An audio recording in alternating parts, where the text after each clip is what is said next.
first speaker today is Morteza, who is a PhD student at Penn State, but also a lecturer at Ohio State.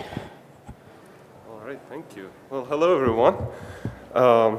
Welcome to my lightning talk. I did not want to step on cartographers' toes with a presentation that has a few bad maps, but you can use it in future NACES conferences as examples of bad maps.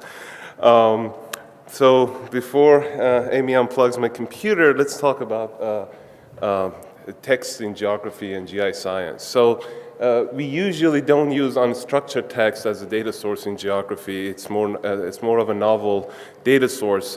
We've been geocoding addresses for quite a while. There's standard software packages for that.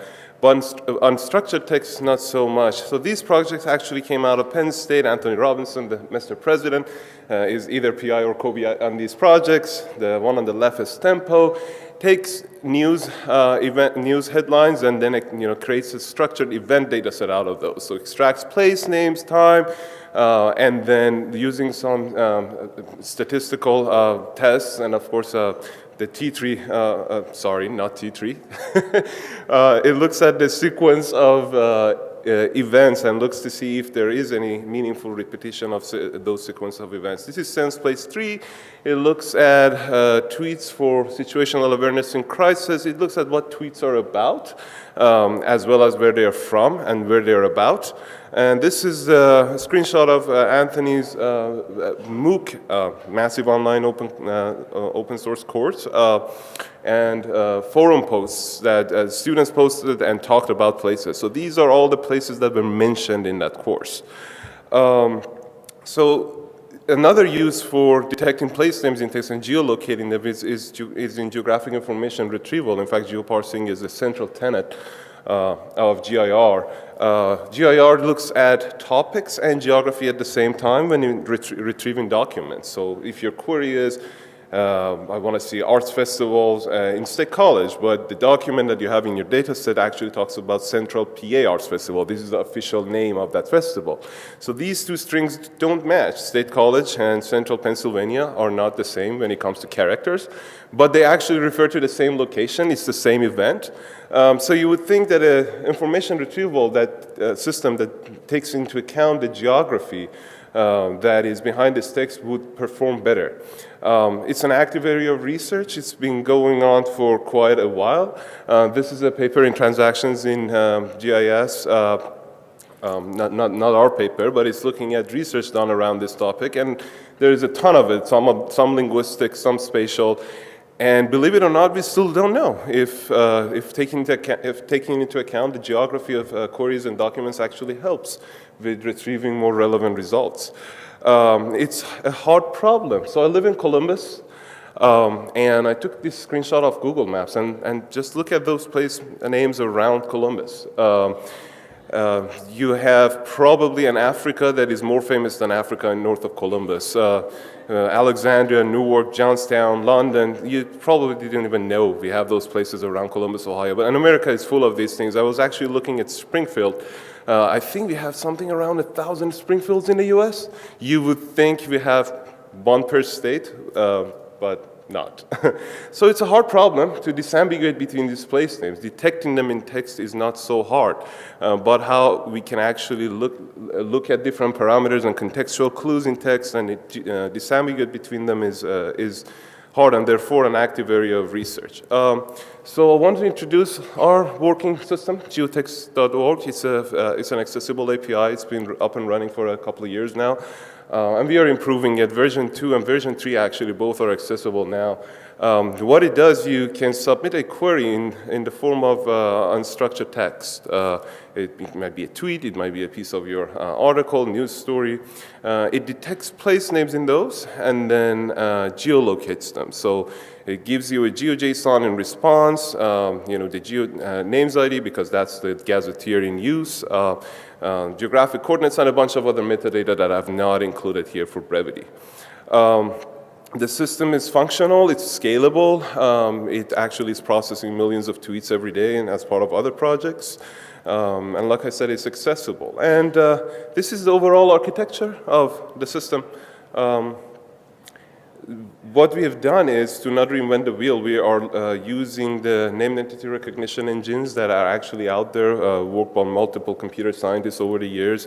The only novelty of our system, probably in this part of the system, in the named entity recognition, is using multiple of these, not just one, and using ensemble approach and looking at the combination of these place names that are recognized. What is more specific about geonames is this part, where we have taken the data set, the place name gazetteer, the list of place names along with the coordinates and metadata out of geonames.org, stored them in a database, created an Apache Solr index on top of it for fast retrieval and query lookup.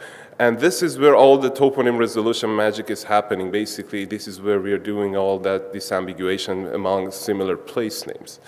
So this is the hard part. This is the one that we, as geographers, are more interested in, looking at place names, similar place names and the disambiguation between them. So there is an initial lookup. We'll look at, let's say, some heuristics, including population and feature code, if it's a capital, if it's a country, if it's a populated place. We also look at popularity measures. Of course, no place comes with a popularity tag attached to it, but we can use other features and attributes as a proxy. For instance, I figured out in the geonames dataset, we have the number of names for each place name, and by the number of names that a place is referred to, you can actually think about how popular that place is. This is another paper but that came out of Cambridge and Department of Linguistics. They actually had evaluated our system against other systems, so I'm kind of presenting on someone else's work, presenting on my work. And we did okay. This is actually our older version, and we rank usually second in different categories, but other systems aren't as flexible in other regards as how our API is, and again, ours is a running and functioning API. I'm very curious to actually see how our newer versions will compare against these. The problem, however, is that we don't have a gold standard data set. We do not have a data set in which we actually have those place names tagged and geolocated to compare against. What people usually have done is to go about and look at place names that are ambiguous and then find them in text and then evaluate the system against those. Whereas, starting with a place name, that's not how you refer to place names. I lived in State College, and I heard a lot of people referring to the place as state. I'm Iranian, and I've rarely ever heard someone call Iran Islamic Republic of Iran. That's how the country is referred to. And I don't know what happened. Okay. That's mean. She took it out of my time. All right. Okay, I can keep talking. This was the time that I wanted to show a map. So let's look. All right, so this is the interactive interface that we created for the creation of that gold standard corpus data set. So essentially what it does, it allows human annotators to specify place names in text and then geolocate them on a map. Now they don't start from scratch. We have a system that generates a really good guess, and they can modify those guesses and also annotate those places with different tags. A paper came out of this just recently in the IJGIS journal, and here's an example of, let's say, the Caspian Sea was missing, so the annotator found it and is locating it on the map. So the paper is out. Unfortunately, I just took a screenshot because I don't know which issue it will go to, but it's online and available, and the corpus is also on GitHub. You can use it to evaluate or create your own geoparsing system. I also looked at the distribution of those tweets that we created in that data set, just to see if we can actually use the profile location in a tweet as means to disambiguate where the tweets are talking about. So how global or how local is discourse in Twitter? Are people talking about only events around them or in other countries? And of course, I took this plugin off GitHub. I created this map overnight using other people's work, so I don't take credit for that. But I modified a bunch of visual variables and added a couple of symbols. But it's interesting. You see that people in America are, of course, more insular, surprise, whereas people in Canada are actually talking about other countries. So that's an interesting observation. Well, our next step is to actually deploy the corpus creation data set over Mechanical Turk to create a much larger data set. We only have 6,000 tweets. We're going to hopefully talk about hundreds of thousands of documents and then perform evaluations on the system. That being said, my lightning talk is over, and I'm happy to take questions.